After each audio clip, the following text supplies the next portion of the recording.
Wapendwa watazamaji, tumsifu Yesu Kristo. Amen. Karibu kwenye tafakari fupi sana yenye kichwa huzuni itageuka furaha. Tunasoma katika Injili ilivyoandikwa na Yohane sura ya 16 mstari wa 20.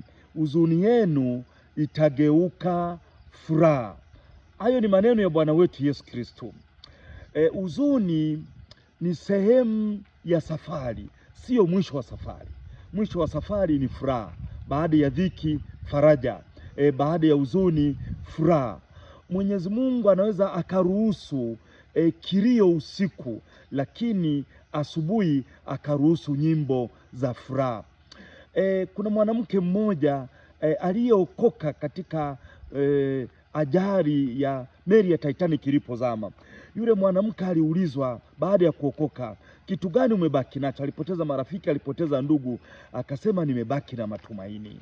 Katika maisha baki na matumaini. Ijumaa Kuu ilijaa huzuni, lakini Jumapili ya Pasaka ilikuwa ni furaha tupu. Ndio nakwambia, huzuni yako itageuka furaha. Endelea kusali, endelea kuomba, endelea kuchakarika, endelea kutumaini. Tumsifu Yesu Kristo. Amen.